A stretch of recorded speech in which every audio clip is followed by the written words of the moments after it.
चलो, प्लेज्मा झिल्ली फिर से पढ़ते हैं। कोशिका चैप्टर पढ़ रहे थे हम लोग, और कोशिका चैप्टर में ये है जीवन की मौलिक इकाई, अध्याय 5 कक्षा 9, fundamental unit of life. Microscope पढ़ लिए हम लोग, रॉबर्ट हुक कोशिका देख लिए थे, ये कॉर्क का झिल्ली, ये सब। और ये प्याज का झिल्ली है जिसमें ये दीवाल जो बॉक्स बना हुआ, ये कोशिका का दीवाल है, कोशिका भित्ति बोलते हैं। और बीच बीच में दाना दाना केंद्रक था, और बीच में ये सब संरचना है। कुछ कुछ एक कोशिकीय जीव के बारे में भी जाने थे, इसे भी जाने, बहुत इंपॉर्टेंट सब है, ये सब जीके में पूछता है, साइंस जीके में। कुछ मानव शरीर के कोशिका का भी हम लोग उदाहरण देखे थे, अलग अलग अंग में अलग अलग स्पेशलाइज्ड कोशिका होता है। इस छोटे छोटे कोशिका के अंदर भी अलग अलग अंग होते हैं जिसको कोशिकांग कहते हैं, आगे चल के पढ़ेंगे हम लोग। कोशिका में प्लेज्मा होता है, प्लेज्मा झिल्ली होता है, केंद्रक, और कोशिका द्रव है। और कोशिका द्रव में बहुत सारे अंग होते हैं जो कि आगे हम लोग पढ़ेंगे, कोशिकांग। प्लेज्मा झिल्ली देख लिया? और नहीं देखे? अभी देख लेते हैं, अभी तक तो बहुत कम पढ़े। देखो, यह कोशिका की सबसे बाहरी परत है जो कोशिका के घटकों को बाहरी पर्यावरण से अलग करती है। प्लेज्मा झिल्ली कुछ पदार्थों को अंदर तथा बाहर आने जाने देती है। कोशिका झिल्ली जो होता है एक दीवाल का काम करता है ना, और कैसा दीवाल? जो सब चीज को पार नहीं होने देगा, जिसका जरूरत है उसी को अंदर बाहर होने देगा। ठीक है, इसको स्पेशल याद रखना, इसको वर्णात्मक झिल्ली कहते हैं, ये बहुत इंपॉर्टेंट है। कोशिका झिल्ली को क्या बोलते हैं? वर्णात्मक झिल्ली। वर्णात्मक पारगम्य झिल्ली। वर्णात्मक का मतलब हो गया सब चीज को पार होने नहीं देगा। पारगम्य है मतलब पार आर होने देगा चीजों को, सामान को, लेकिन सब चीज को नहीं, फिल्टर करके। जैसे गेट पे गेट कीपर रहता है, सबको घुसने देगा नहीं, जिसको जरूरत है सिर्फ वही घुसे, जिसका जरूरत नहीं है वो नहीं। कोशिका में पदार्थ की गति कैसे होती है, कैसे बाहर जाता अंदर जाता? तो कोशिका में ना प्रोटीन वगैरह स्पेशलाइज हो जाता है, गेट टाइप का होता है, उसमें अंदर बाहर जाने का सुविधा रहता है। और विसरण प्रक्रिया द्वारा जाता आता है, इसको भी याद रखना, कार्बन डाइऑक्साइड है या ऑक्सीजन है, कैसे जाते हैं? विसरण प्रक्रिया द्वारा। विसरण प्रक्रिया, ठीक है, विसरण प्रक्रिया के बारे में भी बताते हैं। और यहाँ पे क्या था? वर्णात्मक पारगम्य झिल्ली, इस शब्द को याद रखना, कोशिका झिल्ली को। और एक कोशिका भित्ति भी होता है, ध्यान रखना, दो शब्द आएगा। कहाँ हाईलाइट हो गया? इसको हाईलाइट कर रहे तुम लोग, चलो हो गया। चलो, तो ये हो गया पारगम्य झिल्ली। वर्णात्मक पारगम्य झिल्ली बोलता है कोशिका झिल्ली को। और एक कोशिका भित्ति भी होता है, तो दूसरा चीज है, तो बताएंगे, वो थोड़ा मोटा होता है, सेल्यूलोज का बना रहता है। पदार्थ कैसे जाता है? तो विसरण प्रक्रिया द्वारा जाता है। कैसे जाता है? विसरण प्रक्रिया द्वारा। विसरण। और विसरण प्रक्रिया का मतलब क्या हो गया? जहां ज्यादा सांद्रता होगा उससे कम सांद्रता की ओर जाएगा। सांद्रता हम लोग पढ़े थे ना पदार्थों के वर्गीकरण में, ज्यादा सांद्र मतलब ज्यादा गाढ़ा, जिसमें ज्यादा मात्रा होगा किसी विलेय का, तो ज्यादा सांद्र हो गया। तो ज्यादा सांद्रता जहां पे है उससे कम सांद्रता की ओर बढ़ेगा। मान लो कहीं पे ऑक्सीजन ज्यादा है और दूसरी तरफ ऑक्सीजन कम है, तो ज्यादा ऑक्सीजन से कम ऑक्सीजन की तरफ जाएगा। मान लो कोशिका के अंदर कार्बन डाइऑक्साइड ज्यादा हो गया और बाहर कम है, तो अंदर से बाहर की तरफ जाएगा, ज्यादा सांद्रता से कम सांद्रता की ओर। ये होता है जैसे हीट होता है, हीट मतलब गर्मी। तो हीट ऊर्जा जो होता है ना, गर्मी ताप ऊर्जा, वो ज्यादा तापमान वाला चीज से कम ताप की ओर बढ़ता है हमेशा। कार्बन डाइऑक्साइड सांद्रता ये प्रक्रिया है, तो इसको पढ़ लेना, गैस का आदान प्रदान कैसे होता है, और भी बहुत चीजें, सारा इसी तरह होता है। परासरण भी है एक शब्द, परासरण को याद रखना इसको।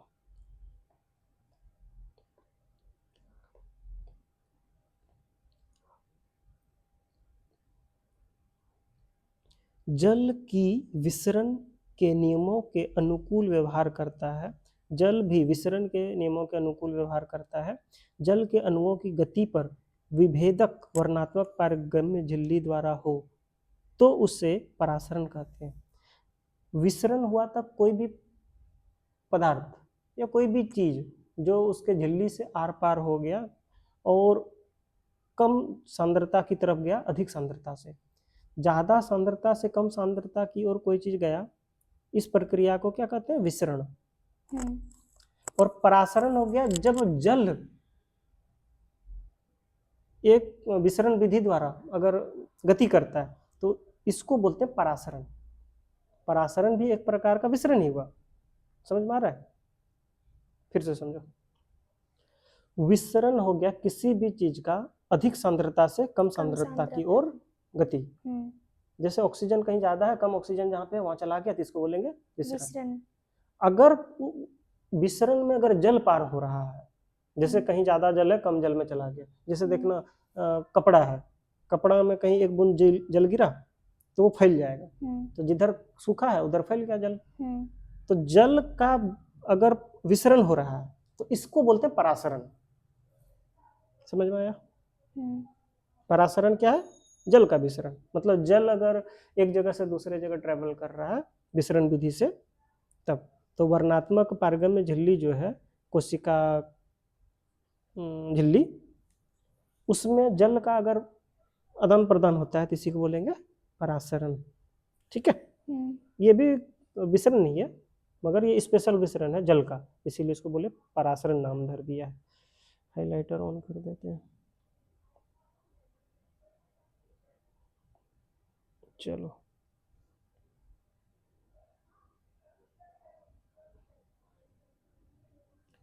प्लाज्मा झिल्ली।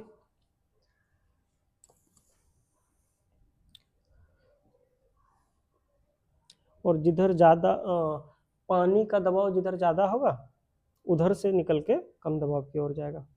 ठीक है? पानी का जिधर ज्यादा मात्रा होगा उधर से कम मात्रा की ओर जाएगा। वही विसरण विधि द्वारा ही है। सांद्रता वाला नियम इसमें भी लगता है। कोशिका का तनु विलयन के माध्यम में अर्थात जल में शक्कर अथवा नमक की मात्रा कम और जल की मात्रा अधिक होने पे परासरण विधि द्वारा कोशिका के अंदर चला जाएगा। इसे विलयन को अल्प परासरण दाबी विलयन कहते हैं। हाँ, यहाँ पे एक चीज ध्यान रखना, इसको इधर कर लो। ये जो है ना अल्प परासरण दाबी विलयन बहुत ज्यादा हाईलाइट हो गया। चलो, ये क्या है?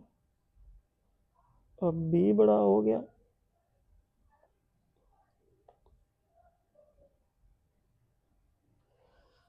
अल्प परासरण दाबी विलयन क्या होता है? मान लो क्या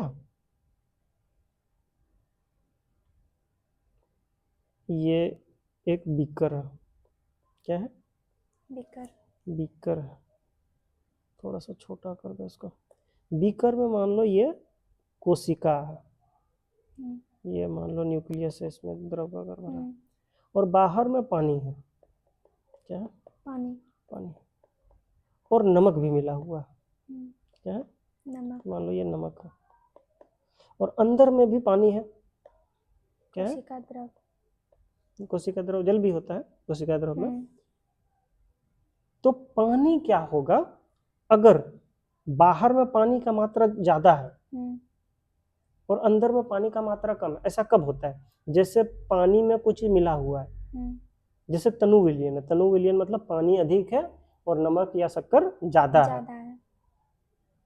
तो ऐसे स्थिति में पानी चूंकि कम मात्रा बाहर, पानी ज्यादा मात्रा में, तनु विलयन में क्या होगा? पानी ज्यादा है।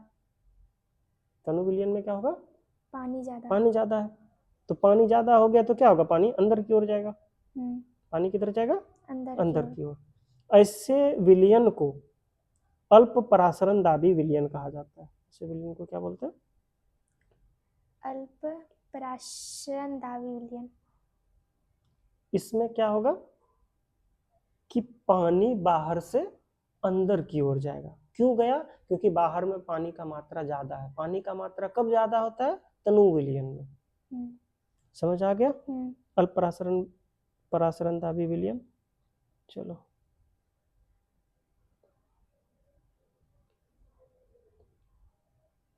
जल के अणु कोशिका झिल्ली के दोनों तरफ और आवागमन करते हैं, करने के लिए स्वतंत्र होते हैं, लेकिन कोशिका के अंदर जाने वाले जल की मात्रा कोशिका के बाहर आने वाले जल की मात्रा अधिक होती है। इस प्रकार शुद्ध परिणाम यह होगा कि कोशिका जल के अंदर, इससे कोशिका फूलने लगेगी। अल्प परासरण दाबी विलयन में आगे बताया गया कि देखो, पानी ऐसा नहीं कि सिर्फ अंदर ही जाता है, वो फ्री है सब जगह, कभी अंदर जा रहा है कभी बाहर जा रहा है। ठीक है, क्या हो रहा है, पानी अंदर भी जा रहा है बाहर भी आ रहा है, लेकिन अंदर ज्यादा जाएगा, क्या होगा, अंदर ज्यादा है, अंदर ज्यादा जाएगा और बाहर कम जाएगा आएगा। होगा। तो कुल मिला के ज्यादा पानी अंदर जा रहा है तो कोशिका फूलेगा। तो अल्प परासरण दाबी विलयन में कोशिका का साइज बढ़ता है, फूलता है। समझ में आ गया? चलो, अब दूसरा प्रकार का देखते हैं। यदि कोशिका ऐसे माध्यम विलयन में रखा जाए जिसमें बाह्य जल की सांद्रता कोशिका में स्थिर जल की सांद्रता के ठीक बराबर हो। अब क्या होगा, जितना पानी का प्रेशर अंदर में, उतना ही प्रेशर बाहर में ही रहेगा। क्या हो रहा है, मान लो ये बीकर है, यहाँ पे कोशिका है, और जितना पानी का प्रेशर यहाँ पे है बाहर में बीकर में, उतने प्रेशर पानी का अंदर में। तो क्या होगा, पानी का गति किधर होगा, बताओ? नहीं होगा, जितना पानी अंदर घुसना चाहेगा उतना बाहर भी निकलना चाहेगा। तो कुल मिला के क्या होगा, कोई अंतर नहीं पड़ेगा। ठीक है, प्रेशर बराबर है तो किधर जाएगा, कहीं नहीं जाएगा। इसको बोलते हैं समपराशरी विलयन। क्या बोलेंगे, समपराशरी विलयन। मतलब जल जितना अंदर है उतना बाहर ही है, तो जितना पानी अंदर घुसेगा बाहर निकलेगा, चूंकि फ्री है पानी कोशिका झिल्ली से जाने आने के लिए, तो अंदर बाहर दोनों हो रहा है। कुल मिला के नेट ट्रांसफर 0 होगा। तो इसमें कोई भी प्रभाव नहीं पड़ेगा, तो कोशिका का साइज में कोई परिवर्तन नहीं होगा। यहाँ पे देखो लिखा हुआ कि कोई परिवर्तन नहीं होगा कोशिका के माप में। अब तीसरे प्रकार का है, तीसरे प्रकार को बोलते हैं अल्प परासरण दाबी विलयन। अति परासरण दाबी विलयन। अल्प तो पढ़ दिए। अति परासरण दाबी अल्प परासरण दाबी के विपरीत होगा। अब तुम बताओ क्या होगा इसमें, जल का सांद्रता क्या होगा, जल अंदर कोशिका के अंदर ज्यादा होगा और बाहर कम होगा। मतलब बाहर जो होगा कौन तरह का विलयन होगा, सांद्र विलयन होगा। चलो इसका भी एक डायग्राम बना लेते हैं हम लोग। मान के चलो ये एक बीकर है, इसमें एक प्यारा सा हम लोग का कोशिका रखा हुआ है। क्या है ये, कोशिका। और ये क्या है, केंद्रक। मान लो केंद्रक। ये इसमें बाहर जल है और अंदर भी जल है, और ये जल जो है ना, ये सांद्र विलयन है। सांद्र विलयन है मतलब जल का मात्रा कम है और जो चीज घोला हुआ वो ज्यादा है। तो जल क्या है, कम मात्रा में, कम है जल, और बाहर जल, अंदर जल ज्यादा है। अंदर कोशिका के अंदर, उल्टा बोल दिया क्या, फिर से देखो, ये एक सांद्र विलयन है तो जल कम है, हाँ ठीक तो है, और जल अंदर क्या है, अधिक है। पानी ज्यादा है तो पानी क्या चाहेगा, बाहर, ज्यादा पानी बाहर जाएगा और कम पानी अंदर आएगा। ठीक है, अगर ज्यादा पानी बाहर जा रहा है कम पानी अंदर आ रहा है तो क्या होगा, फूलेगा कि पचकेगा, पचकेगा। ठीक, तो धीरे धीरे क्या हो जाएगा, कोशिका सिकुड़ने लगेगा, क्योंकि पानी क्या हो रहा है, उससे बाहर निकल रही है, बाहर जा रहा है। तो कोशिका का साइज धीरे धीरे, जैसे ये कोशिका है तो कोशिका सिकुड़ जाएगा थोड़ा थोड़ा, ऐसे हो जाएगा। क्योंकि पानी घट गया। समझ में आया? इसको बोलते हैं, इस विलयन को बोलते हैं अति परासरण दाबी। क्या बोलते हैं? अति परासरण दाबी विलयन। अति परासरण दाबी, कोशिका सिकुड़ जाता है उसमें। ठीक है, चलो एक बार फिर से देख लो तीनों को। 3 प्रकार का विलयन देखें। पहला देखिए अल्प परासरण दाबी विलयन। अल्प परासरण दाबी विलयन का क्या खासियत होगा कि तनु विलयन होगा। तनु विलयन मतलब पानी बाहर ज्यादा होगा विलयन में, तो अंदर में पानी कम है। अंदर में पानी कम है तो पानी ज्यादा अंदर जाएगा। पानी अंदर ज्यादा होगा तो कोशिका धीरे धीरे फूलेगा और कोशिका फूल फूल के बड़ा हो जाएगा। जैसे पूरा आदमी खा कर डिम हो जाता है ना, तो कोशिका ऐसे छोटा से बड़ा कोशिका हो गया। ये हो गया अल्प परासरण दाबी।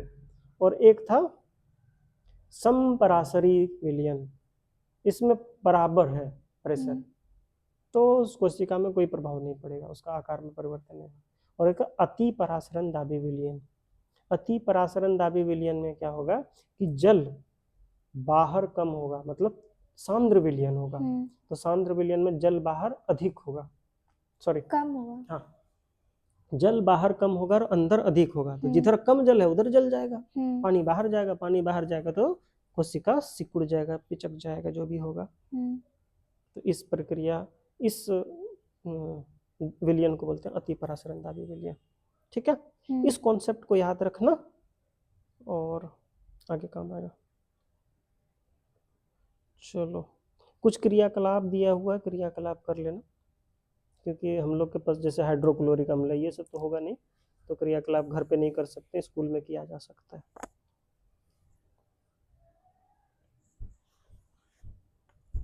देखो यहाँ पे कुछ दिया हुआ, एक कोशिकीय अलवणीय जलीय जीव।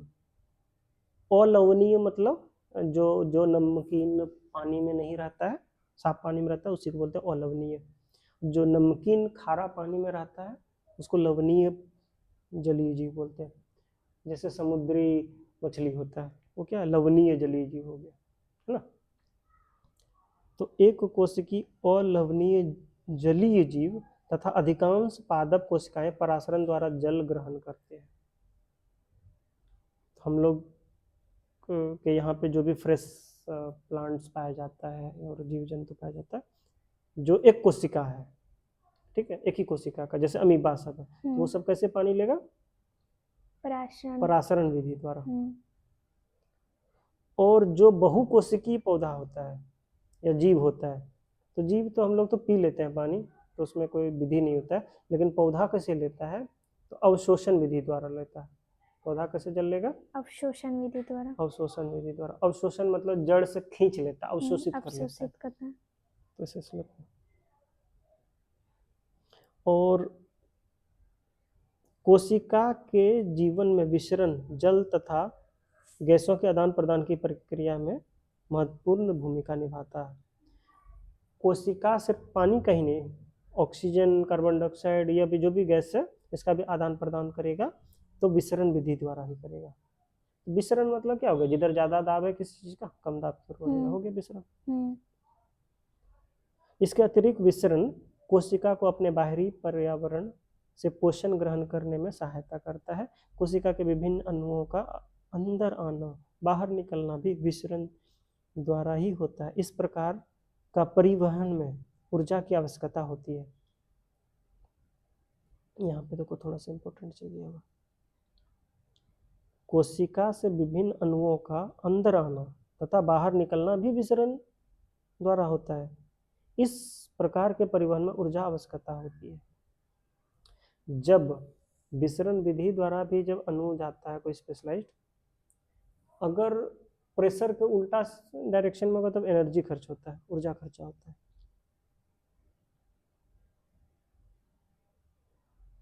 ऑटोमेटिक जब नहीं जा पाता है ना, तो ऊर्जा के द्वारा ले जाते हैं, खींच के पकड़ के। जैसे मान लो कि नदी में पानी बह रहा है, उसमें कुछ खर्चा नहीं है, लेकिन नदी का पानी को ऊपर चढ़ाना है, तब क्या करना पड़ेगा? ताकत लगाना पड़ेगा, जैसे मोटर लगा दिए और कोई काम लगा दिए, तो ये सब है। प्लाज्मा झिल्ली लचीली होती है और कार्बनिक अणुओं जैसे लिपिड प्रोटीन से बने होते हैं। प्लाज्मा झिल्ली लचीला होता है, कार्बनिक अणु जैसे लिपिड, कार्बनिक अणु बोलते हैं जो अणु कार्बन से बने होते हैं। सिर्फ कार्बन तो रहेगा नहीं, उसके साथ हाइड्रोजन होगा और भी अनेक प्रकार के ऑक्सीजन वगैरह, ये सब परमाणु भी रहता है। तो ये सबसे मिलकर जिसमें कार्बन जरूरी है वैसे कार्बनिक अणु होता है। प्लेज्मा झिल्ली को हम लोग साधारण माइक्रोस्कोप से नहीं देख सकते, इसके लिए क्या चाहिए होगा? सूक्ष्मदर्शी। इलेक्ट्रॉन सूक्ष्मदर्शी, जो स्कूल में होता है उससे नहीं दिखेगा, वहाँ पे होता है ना कंपाउंड माइक्रोस्कोप, उसमें नहीं दिखेगा, वो डबल लेंस वाला में नहीं आएगा, बहुत पतला रहता है। कोशिका झिल्ली का लचीलापन एक कोशिकीय जीवों में कोशिका के बाह्य पर्यावरण से अपना भोजन तथा अन्य पदार्थ ग्रहण करने में सहायता करता है। ऐसी प्रक्रिया को एंडोसाइटोसिस कहते हैं। अमीबा अपना भोजन इसी प्रक्रिया से लेता है, ये टर्म याद रखना, एंडोसाइटोसिस। ठीक है, क्या है? इंडोसाइटोसिस। इंडोसाइटोसिस। इंडोसाइटोसिस एक प्रक्रिया है। क्या प्रक्रिया है? कि छोटा छोटा एक कोशिकीय जीव है, वो भोजन कैसे करता है। देखो इसका थोड़ा सा मानचित्र बना के, चित्र बना के दिखाते हैं। जैसे ये अमीबा है और ये मान लो कुछ खाने का चीज है जो अमीबा खाता है। तो ये क्या करता है, ऐसे ऐसे उसको धीरे धीरे धीरे धीरे इसको गड्ढा करेगा। लगता है खत्म हो गया बैटरी, कोई बात नहीं।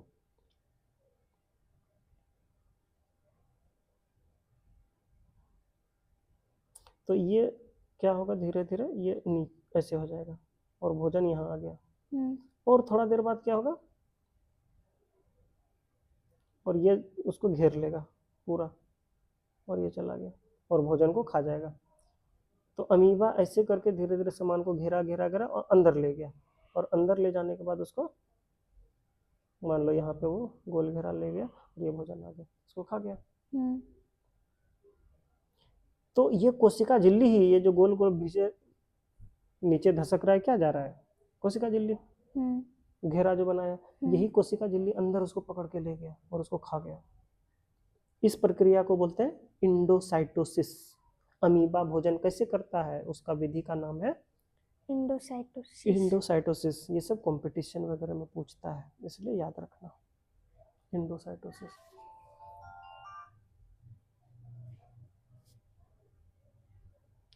चलो आगे देखते हैं हम लोग। कोशिका भित्ति। कोशिका भित्ति जो होता है ना, कोशिका झिल्ली से थोड़ा मोटा होता है उसके, और ये लचीला नहीं होता है, थोड़ा ठोस होता है, और ये सेलुलोज से बना होता है। सेलुलोज क्या होता है? सेलुलोज एक ग्लूकोज जैसे होता है ना, शुगर का बना हुआ, वैसे सेलुलोज होता है। ठीक है, उसी तरह से एक यौगिक है, और एक यौगिक है जैसे ग्लूकोज हो गया, फ्रुक्टोज हो गया, सुक्रोज हो गया, ये सब कार्बनिक यौगिक है, ये शर्करा का ही रूप है। तो सेल्यूलोज का बना होता है कोशिका भित्ति, और ये थोड़ा सा ठोस होता है, मजबूत होता है, और कोशिका को एक संरचना प्रदान करता है, और ये सिर्फ पौधा में पाया जाता है। कोशिका भित्ति क्या होगा? पौधों में पाया जाता है, सिर्फ पौधा में। और हम लोग के शरीर में या कोई जानवर के शरीर में कोशिका भित्ति नहीं होता है। इसलिए याद रखना कि जंतु कोशिका और पादप कोशिका में एक महत्वपूर्ण अंतर है, उसमें कोशिका भित्ति नहीं होता है एनिमल में, जंतु में, और पौधा में कोशिका भित्ति होता है। और कोशिका झिल्ली दोनों में होता है, वो पतला लचीला होता है, कोशिका भित्ति थोड़ा मजबूत होता है। और इसमें ये भी पारगम्य होता है, क्योंकि पार नहीं होगा तो फिर अंदर जाएगा आएगा कैसे। तो ये पौधा का स्पेशल चीज है। और थोड़ा सा पढ़ देना।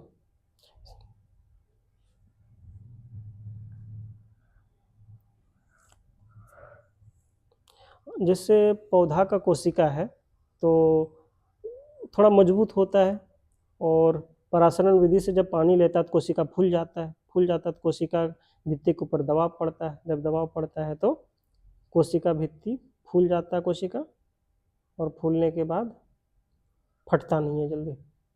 ठीक है, समान रूप से दबाव बनाती है। तो कोशिका भित्ति रहने से एक फायदा हो गया, कि वो ज़्यादा प्रेशर झेल पाएगा। जंतु कोशिका की अपेक्षा आसानी से वह सहन कर सकती है। जंतु कोशिका में तो कोशिका भित्ति है नहीं। केंद्रक, केंद्रक के बारे में थोड़ा सा विशेष ध्यान रखना कि केंद्रक जो होता है एक तरह से हेडक्वार्टर होता है, कंट्रोल रूम होता है किसी कोशिका में। जितने भी काम होते हैं सबका कंट्रोलिंग होता है। और कोशिका में केंद्रक देखने के लिए स्लाइड में आयोडीन देना पड़ेगा, ठीक है। आयोडीन का घोल दे देगा तब वो रंगीन हो जाएगा तो केंद्रक दिख पाएगा, नहीं तो साधारण माइक्रोस्कोप कंपाउंड माइक्रोस्कोप में ऐसे नहीं दिखेगा बिना कलर का। तो कलर देना जरूरी है इसमें। अरे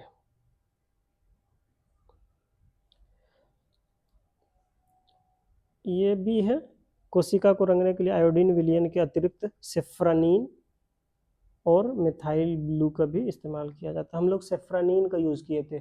सेफ्रानीन मेरे ख्याल से रेड कलर का होता है हल्का, ठीक है, जैसे ये हाइलाइटर का कलर हुआ ना, इसी तरह थोड़ा रेडिश होता है।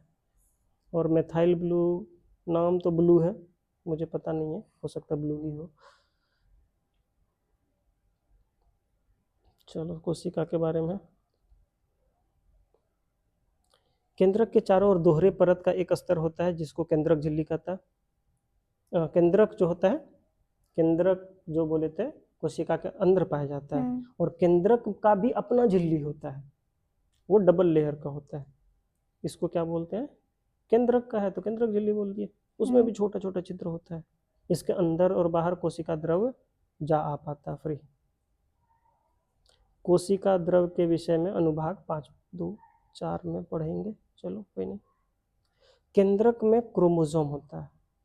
क्या होता है, क्रोमोसोम। क्रोमोसोम, क्रोमोसोम का एक विशाल दुनिया है, ठीक है। डीएनए का तो सुना होगा, है ना, डीएनए के बारे में हम लोग सुने, डायरिबोन्यूक्लिक अम्ल, डीएनए टेस्ट सुने।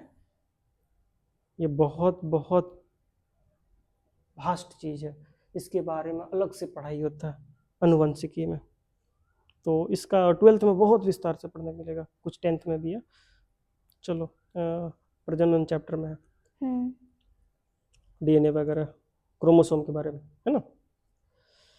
कोशिका विभाजन के समय छड़ाकार दिखाई पड़ते हैं। क्रोमोसोम हमेशा नहीं रहता है, जब कोशिका विभाजन होता है तो डीएनए क्वाइल्ड हो जाता है एक जगह, जिसको क्रोमोसोम बनता है। क्रोमोसोम में अनुवंशिकी गुणों की सूचना होता है। वो माता पिता से डीएनए, डीऑक्सी राइबोन्यूक्लिक अम्ल, याद रखना डीएनए का फुल फॉर्म डीऑक्सी राइबोन्यूक्लिक अम्ल, अम्ल। Deoxyribonucleic acid, A for acid हो गया, डी फॉर डाइऑक्सी रिबो या ribo, N for nucleic, A for acid, ठीक है।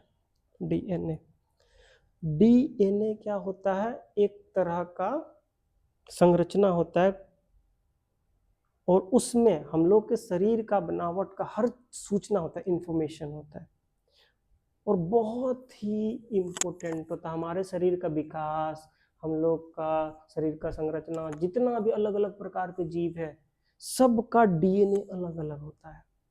यहाँ तक कि मानव में भी सबका डीएनए के अंदर का जो आंतरिक संरचना होता है ना, वो अलग अलग होता है। डीएनए में सीक्वेंस होता है एमिनो अम्ल का, उसका सीक्वेंसिंग के अनुसार ही हम लोग बोलते हैं कोई लंबा है, काला है, गोरा है, बहुत तरह का चीज इसमें इंफॉर्मेशन होता है, सब डीएनए में। कोई आदमी नाटा तो है तो उसका नाटा होने का जो गुण है वो डीएनए में रहता है। समझ में आ रहा है कुछ, बहुत गजब चीज है।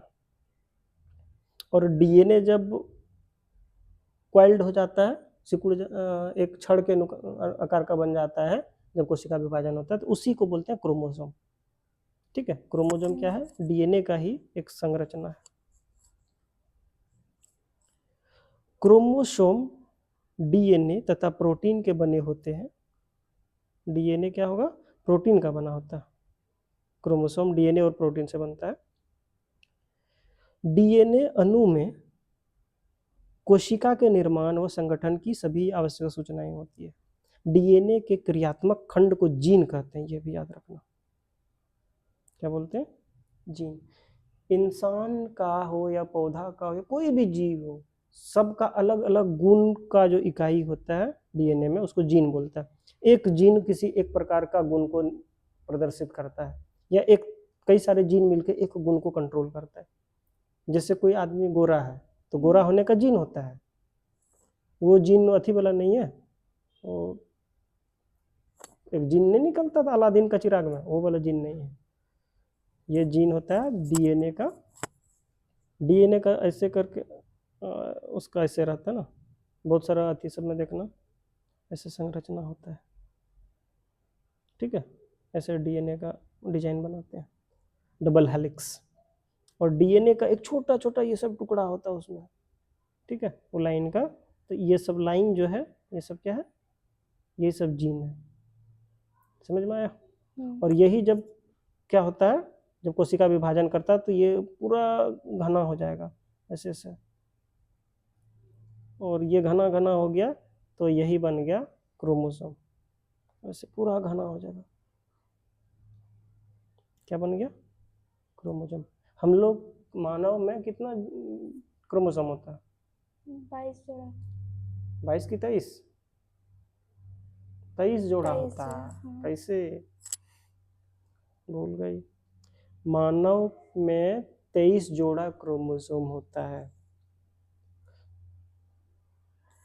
और क्रोमोसोम में डीएनए होता है। क्या होता है?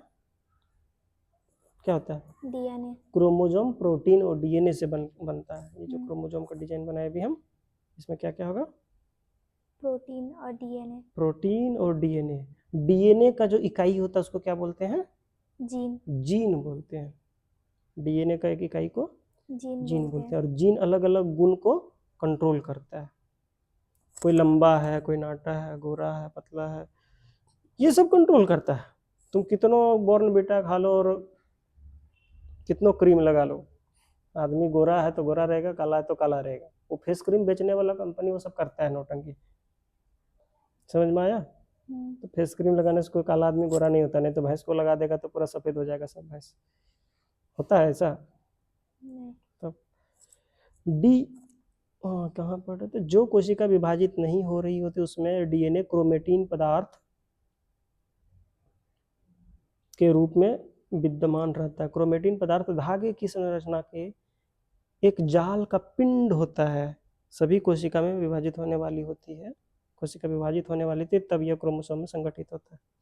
तो डीएनए जो होता है ना, डीएनए ऐसे मान लो बहुत सारा डीएनए सब ऐसे बहुत जगह एक धागा की तरह पूरा स्ट्रक्चर बना रहता है। इसको बोलते हैं क्रोमेटिन, क्रोमेटिन जाल।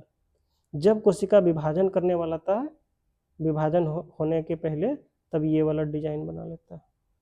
इसको काला दूसरा रंग कर देते हैं, ऐसे बन जाएगा, संगठित हो जाएगा, गुड़मुड़िया जाएगा, तब बन जाएगा क्रोमेटिन जाल से क्रोमोसोम। और क्रोमेटिन जाल क्या है? डीएनए है। क्रोमेटिन जाल क्या है? डीएनए। डीएनए। डीएनए जब पूरा लचबचा जाएगा, संगठित हो जाएगा, तब बन जाएगा क्रोमोसोम। ठीक है।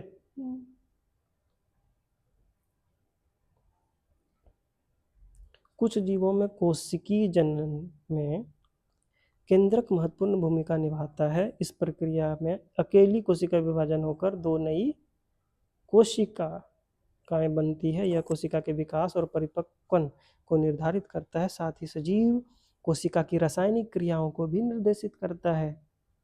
केंद्रक कोशिका विभाजन में बहुत महत्वपूर्ण काम करता है। कोशिका विभाजन जब हो जाएगा तो उसका विकास को कंट्रोल करेगा, परिपक्व करेगा, और रासायनिक क्रिया जितना भी होगा सबको निर्देशित करेगा, कंट्रोल करेगा। पूरा काम ही कंट्रोल करता है केंद्रक। ठीक है। जैसे भारत के प्रधानमंत्री सब कंट्रोल कर रहे हैं, देश को चला रहे हैं। जैसे घर में गार्जियन होते हैं, सब कंट्रोल करते हैं, जो मुखिया होता है घर का, उसी तरह है। इसको पूरा डिटेल में पढ़ना, ठीक है, बिना पढ़े नहीं होगा। चलो इसको पढ़ लेते हैं फिर आगे। इस प्रक्रिया में एक अकेली कोशिका विभाजित कर दो नई कोशिका बनती है। हाँ, इसको तो पढ़ लिया। बैक्टीरिया जैसे कुछ जीवों में कोशिका का केंद्रीय क्षेत्र बहुत कम स्पष्ट होता है, क्योंकि इसमें केंद्रक झिल्ली नहीं होती है। ऐसे अस्पष्ट केंद्रक क्षेत्र में केवल क्रोमेटिन पदार्थ होता है। ऐसे क्षेत्र को केंद्रकाय कहते हैं। जैसे कुछ कुछ जीवों में बोले कि केंद्रक का अंदर केंद्रक झिल्ली होगा, बैक्टीरिया में ऐसा होता ही नहीं है, केंद्रक झिल्ली होगा ही नहीं, तो केंद्रक दिखेगा कैसे? तो क्रोमेटिन का कहीं भी फैला रहेगा क्रोमेटिन, तो जिस एरिया में रहेगा उसको केंद्रकाय बोलते हैं। क्या बोलेंगे? केंद्रकाय। केंद्रकाय मतलब क्या हो गया? केंद्रक है ही नहीं, केंद्रक मतलब क्या? उसका केंद्रक झिल्ली नहीं है, तो जिधर उधर फ्री हो गया, फैला हो रहेगा। जैसे बैक्टीरिया में केंद्रक है ही नहीं। नहीं, लेकिन सब चीज डीएनए वगैरह होगा। जैसे ये बैक्टीरिया है मान लो, तो इसका जो क्रोम डीएनए हो गया ना, मान लो ऐसे करके कहीं पे है, लेकिन इसमें वो जो झिल्ली होता है केंद्रक का डबल लेयर वाला, ये झिल्ली नहीं है, तो ये तो कहीं पे भी फैला रह सकता है, बड़ा छोटा फैल जाएगा, तो जिस एरिया में रहेगा उसको केंद्रकाय बोल दिए। ठीक है। जैसे यहाँ पे देखो, यहाँ पे ये क्या कोशिका है, ये क्या हो रहा? हट जाओ भैया, नहीं हट रहा। जैसे यहाँ पे शायद ये वाला दिख रहा ना एरिया, तो यहाँ पे उसका अति है, डीएनए वगैरह है, तो इस क्षेत्र को क्या बोल देंगे? केंद्रकाय, क्योंकि इसमें केंद्रक झिल्ली नहीं है, केंद्रक झिल्ली रहता तो केंद्रक ही हो जाता, तो इस एरिया को केंद्रकाय बोल दिया। हो गया, चलो केंद्रकाय पढ़ लिया। ऐसे जीव जिसकी कोशिका में केंद्रक झिल्ली नहीं होते हैं उससे प्रोकैरियोट्स, जिन जीवों में कोशिका के केंद्रक झिल्ली होती है उसको यूकैरियोट्स बोलते हैं। इसको याद रखना, बहुत इंपॉर्टेंट वर्ड आ गया, प्रोकैरियोट, यूकैरियोट। ठीक है। जिस जीव, प्रोकैरियोट और यूकैरियोट जीव को बोलते हैं, जिस जीव का कोशिका में केंद्रक झिल्ली नहीं होगा उसको प्रोकैरियोट्स बोलते हैं। प्रो मतलब आदि, आदि मतलब स्टार्टिंग वाला, वो आदि खाने वाला आदि नहीं, अदरक नहीं है। आदि मतलब क्या हो गया? स्टार्टिंग, जैसे आदि काल का बात है नहीं बोलता है, वही आदि है। प्रो ये लैटिन वर्ड है, प्रो मतलब हो गया आदि, पूर्व, और कैरियोट मतलब हो गया केंद्रक, कैरियन से बना है कैरियोट। ये सब लैटिन भाषा है, पता नहीं काहे काहे से पढ़ा देता हम लोग को, खैर जो भी हो। तो प्रोकैरियोट मतलब हो गया जिसका आदि मानव के मतलब आदि काल से ही बना है स्टार्टिंग में, तो इसीलिए नाम रख दिया प्रोकैरियोट। केंद्रक बहुत सिंपल टाइप का है। यूकैरियोट मतलब थोड़ा सा जटिल है, स्पेशलाइज्ड है। ये प्रोकैरियोट जो होता है ना, सिर्फ एक कोशिकीय जीव ही होता है, और यूकैरियोट उसके जितने भी बहुकोशिकीय जीव होते हैं सभी यूकैरियोट्स होते हैं। ठीक, क्योंकि सभी में तो ये होता है केंद्रक झिल्ली। ठीक है। तो केंद्रक झिल्ली वाले जीवों को बोलते हैं, कोशिका वाले जीवों को बोलते हैं प्रोकैरियोट, और जिस जीव के कोशिका के अंदर केंद्रक झिल्ली नहीं होता है केंद्रक में उसको यूकैरियोट्स बोलते हैं। जैसे हम लोग हो गए, कौवा, बिल्ली, कुत्ता, मैना, जितना हम लोग आंख से देख रहे जीव जंतु सब यूकैरियोट्स है। प्रोकैरियोट्स को तो एक कोशिका है, वो तो देख ही नहीं पाएंगे माइक्रोस्कोप के बिना।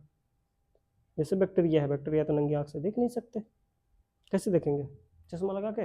नहीं, तब सूक्ष्मदर्शी से। बहुत बढ़िया।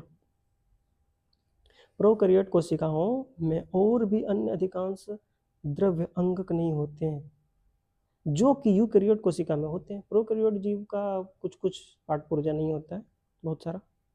ऐसे अंगकों के अनेक कार्य भी कोशिका द्रव में असंगठित भागों द्वारा ही किए जाते हैं। प्रकाश संश्लेषी बैक्टीरिया में क्लोरोफिल झिल्लीदार पुटिका थैली की संरचना के साथ होता है, जबकि यूकैरियोट में क्लोरोफिल प्लास्टिड में होता है। एक चीज यहाँ पे नया नया आ गया, क्लोरोफिल आ गया, प्लास्टिड हो गया, है ना, नया नया शब्द हो गया। प्रकाश संश्लेषण क्रिया है, समझ लो इसको। प्रकाश संश्लेषण क्रिया होता है कि पौधा जब धूप से और कार्बन डाइऑक्साइड लेके, जल लेके, मतलब अपना खाना बनाता है, भोजन बनाता है, ग्लूकोज बनाता है, इस प्रक्रिया को क्या बोलते हैं? प्रकाश संश्लेषण। प्रकाश संश्लेषण। कुछ कुछ बैक्टीरिया भी प्रकाश संश्लेषण कर लेता है, गजब बात है, पौधा के अलावा सोच लो। लेकिन उसमें क्लोरोफिल नहीं होता, प्लास्टिड में नहीं होता क्लोरोफिल, क्योंकि भोजन बनाने के लिए क्लोरोफिल चाहिए, हम्म और क्लोरोफिल होता है प्लास्टिड में, पौधा में, और उसमें तो प्लास्टिड ही नहीं होता है। लेकिन क्लोरोफिल जो होता है, कोई थैली होता है छोटा छोटा बैक्टीरिया के अंदर, उसी थैली में क्लोरोफिल होता है, उससे खाना बन जाता है। ऐसे एक उदाहरण है। प्रोकैरियोट कोशिका का देखो उदाहरण दे दिया, ठीक है। इसमें अथी नहीं था, क्या बोलते हैं, केंद्रक केंद्रक झिल्ली नहीं था, केंद्रक झिल्ली। ठीक है। तो केंद्रक भी नहीं हुआ, हम्म तो केंद्रकाय हो गया, मतलब जहाँ पे केंद्रक का समान रहेगा पाठ पुर्जा, हम्म केंद्रकाय हो गया। यहाँ तक पढ़ लिया। हम्म अभी चैप्टर थोड़ा बाकी है, इसको अगले पार्ट में पढ़ेंगे, ठीक है। हम्म। चलो एक बार रीडिंग मार लेना और अच्छे से तैयारी करना, फिर समझ में आ जाएगा।